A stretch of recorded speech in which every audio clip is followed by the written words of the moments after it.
Okay, Assalamualaikum warahmatullahi wabarakatuh. Good morning, everyone. How are you today? Welcome to another English class.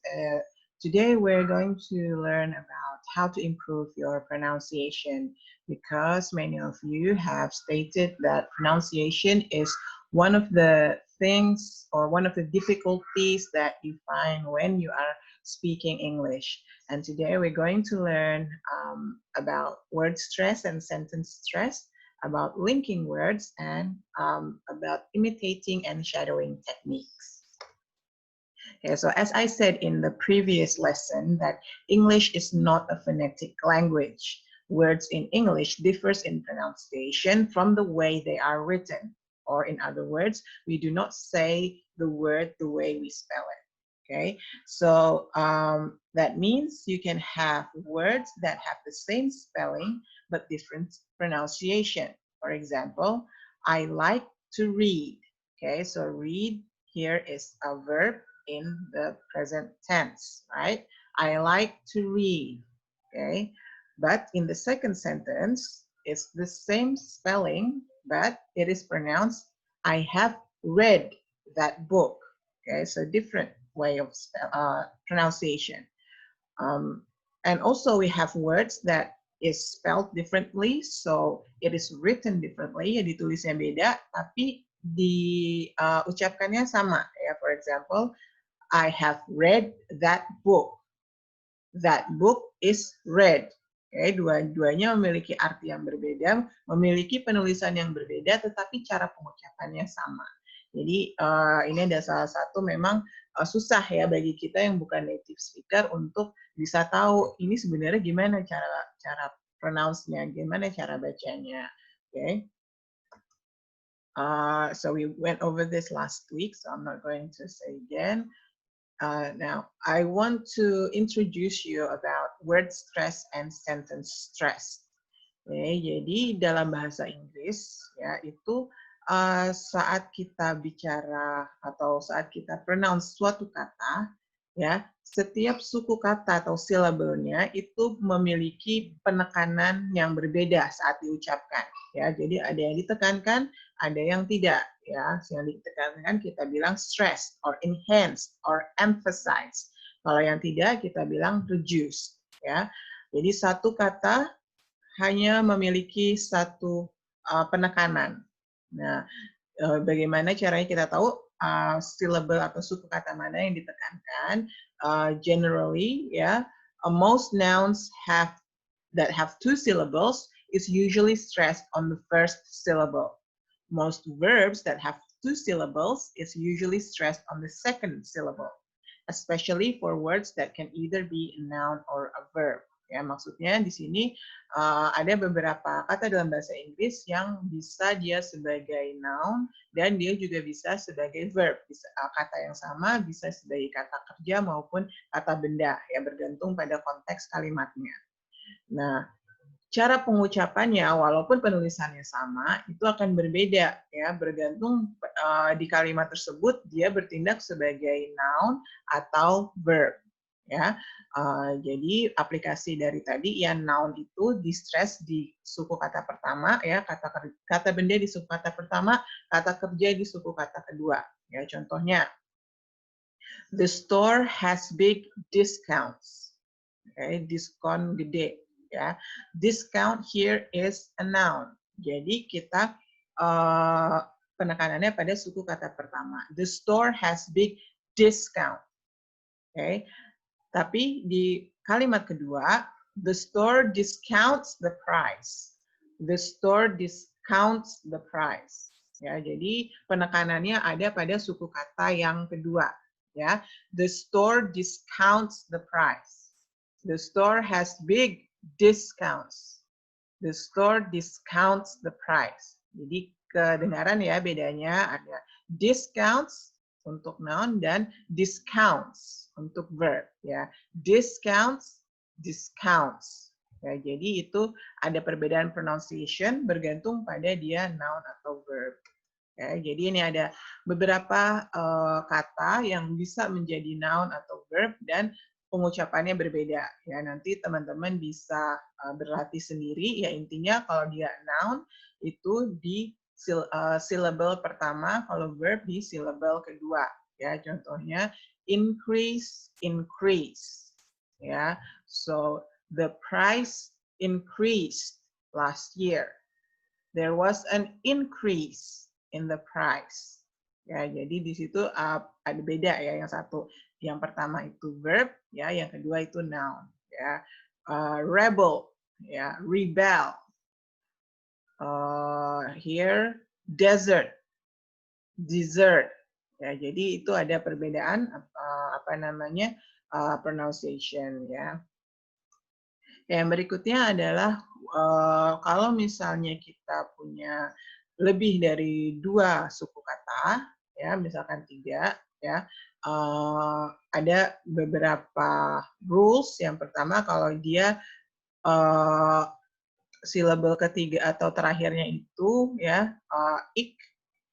Nah ini biasanya stresnya di syllable yang sebelum kata ik tadi, ya misalnya graphic, ya geographic, geologic, okay?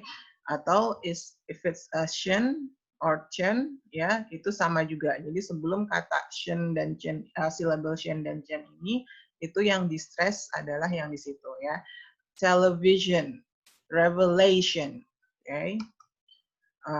Lalu misalnya kalau dia ada apa namanya kata C, T, V, G, and L, ya itu biasanya stresnya di syllable kedua terakhir. Jadi sebelum si V kalau yang atau sebelum si T, ya, for example, democracy, dependability, photography, geology, critical, geological. Ya, itu berkaitan dengan word stress. Okay. Lalu kalau misalnya dia ada 2 terdiri dari gabungan antara 2 kata, ya biasanya kalau dia noun ya sama stresnya di syllable pertama. Ya, kalau verb stresnya di syllable kedua. Ya, kalau dia adjective stresnya juga di bagian kedua. Ya, blackbird, bad tempered, old fashioned, ya, understand, overflow, oke. Okay? Yang berikutnya adalah sentence stress, ya. Jadi dalam bahasa Inggris orang itu bicara itu ada intonasinya, ya. So sentence stress is the music of spoken English.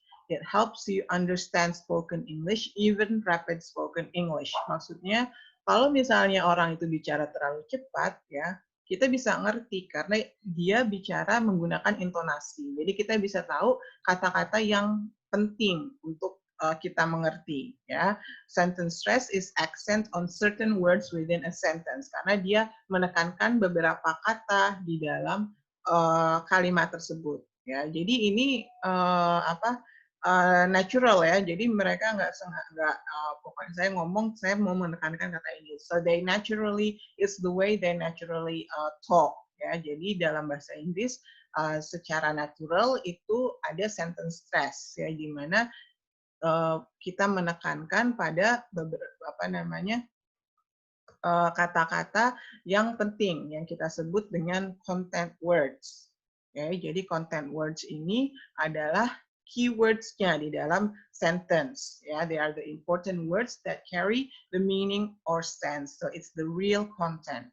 And the structure words are the not very important words. Yeah, they are the small, simple words that make the sentence correct grammatically. Ya, jadi yang seperti saya bilang minggu lalu, ya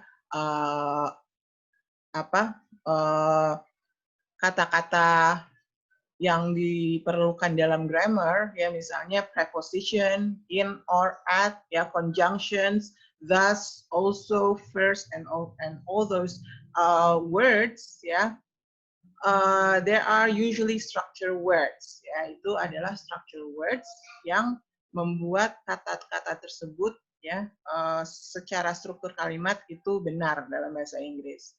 Tapi kalau kita hilangkan kata-kata structure words tadi, ya kita mungkin masih bisa memahami kalimat tersebut ya dengan kita mengetahui content words-nya.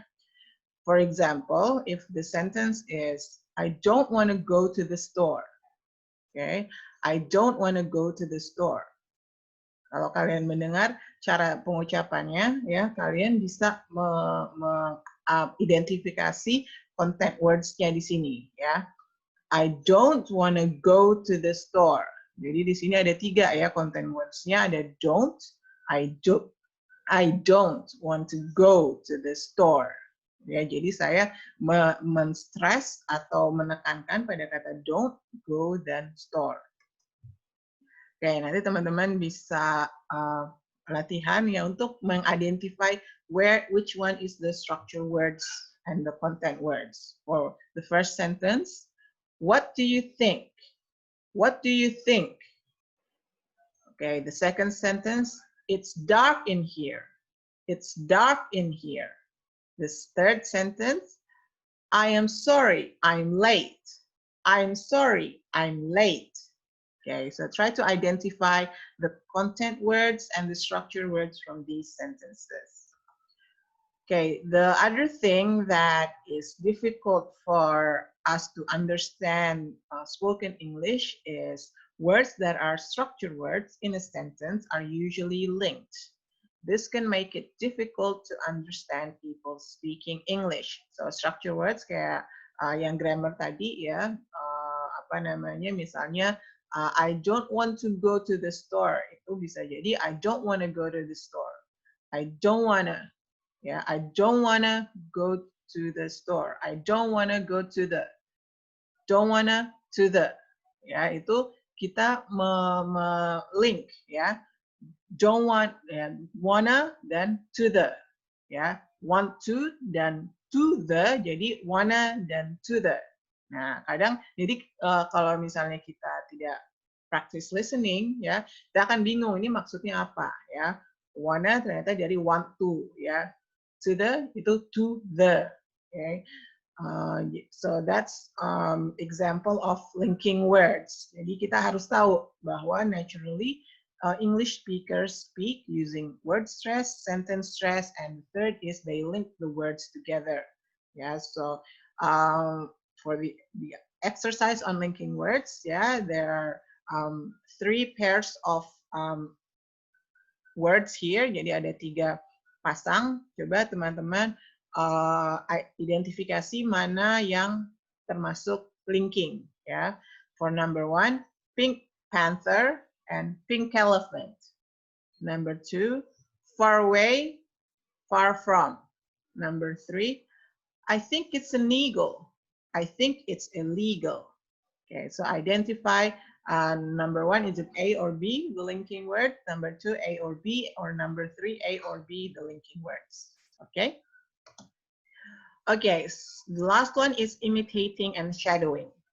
Okay, so as I said before, babies learn to talk by imitating their carriers. Okay? Kita bisa bicara waktu kecil dengan cara mengimitasi ya orang tua kita atau orang-orang yang dekat dengan kita. Jadi kita juga bisa memperbaiki atau meningkatkan kemampuan speaking kita dengan imitasi tadi ya.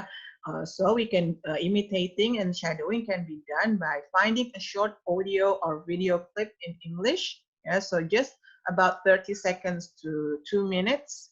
Yeah, so listen to it a couple of times to get the meaning and to hear exactly how the speaker delivers the speech. Yeah, identify pauses, stressors or emphasis, intonation, and etc. Jadi kita dengarkan video klip itu untuk kita tahu itu artinya apa dan untuk kita dengar dan hafalkan bagaimana cara orang yang berbicara itu berbicara. Jadi kita mengidentifikasi kapan dia berhenti, ya kapan dia ada pause di situ, ya kata-kata mana atau suku kata mana yang dia stres, yang dia tekankan, ya bagaimana intonasinya dan sebagainya. Ya, karena itu juga penting agar kita bisa bicara secara lebih natural dalam bahasa Inggris. Lalu kita dengar lagi, listen a few more times to let those sounds be part of your brain, and then start imitating to try to sound exactly like the person. Jadi kalau mau kita improve pronunciation, mau kita aksennya lebih kayak native ya, imitating dan shadowing teknik ini adalah teknik yang bagus ya. Nah, kalau kita dengarkan dulu dari awal sampai akhir, lalu kita mulai berbicara ya, trying to sound exactly like the person, this is called imitating ya. Nah, tapi kalau misalnya kita mendengar lalu sesaat setelah mendengarkan kita langsung meniru ucapannya ya, misalnya saya ngomong terus teman-teman langsung ikutin ya, tanpa menunggu saya ngomong dari awal sampai akhir. Itu yang disebut dengan shadowing ya. Jadi mirip-mirip tapi berbeda. Intinya adalah meniru ya apa yang dikatakan oleh si speaker tersebut. Okay, so that's it on imitating and shadowing. Next, there's some exercises for you to do. Yeah, so I hope you can do that well. Okay, thank you for participating today. Assalamualaikum warahmatullahi wabarakatuh.